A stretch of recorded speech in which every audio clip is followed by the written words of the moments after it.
Good afternoon. I'm Nelson Matui from Kenya, taking the SBA for ITE.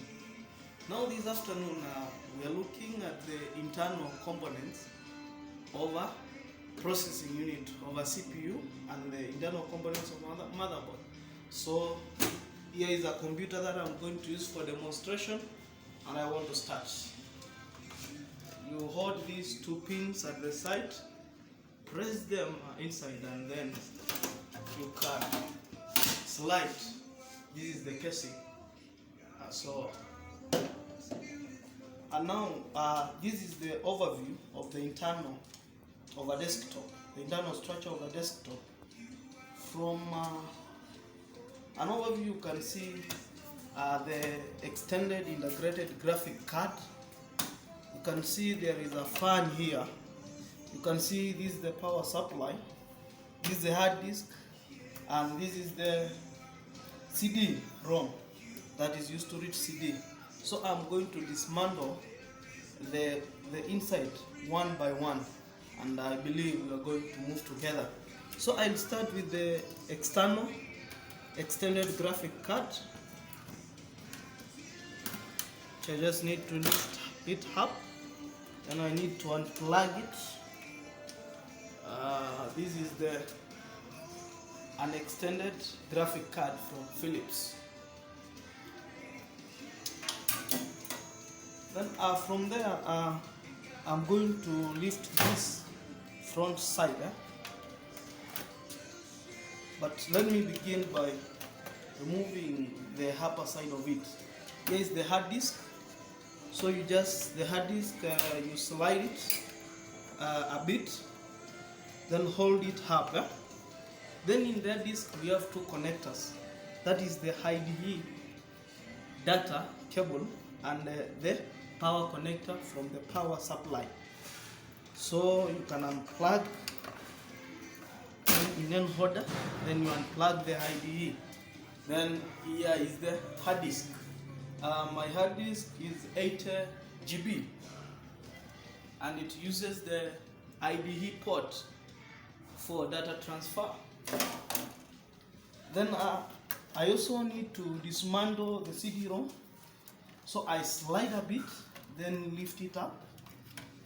Then you can also see that it has two connections. The ID one for data, the data cable for IDE, and then the power cable from the power supply. Good. Now we are coming closer to the motherboard. I think it is the mother of everything inside here. Inside here, this is the power supply, which I think for now I'll leave it untouched. Here is the fan to cool the power supply. But here is we have also the RAM slots in the motherboard.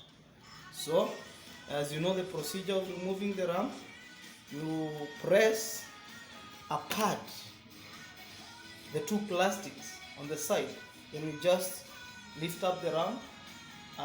My RAM is a DDR1, it's a DDR 256 MB.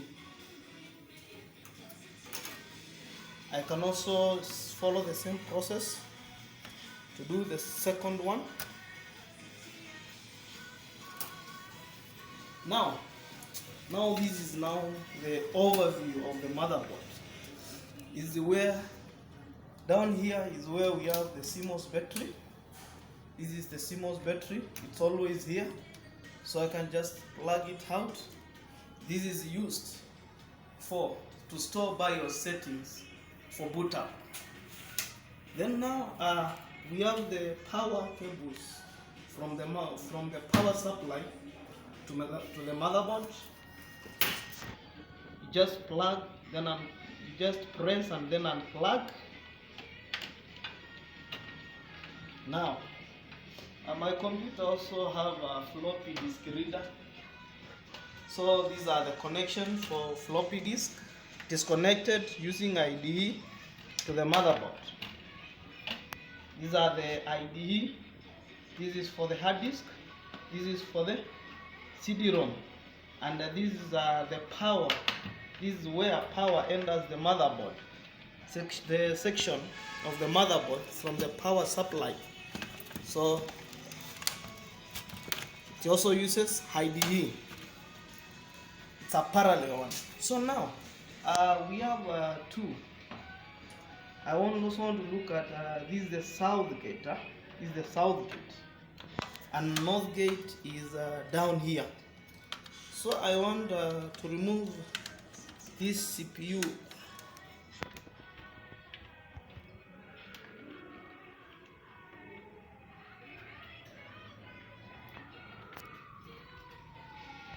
The CPU is beneath this heatsink.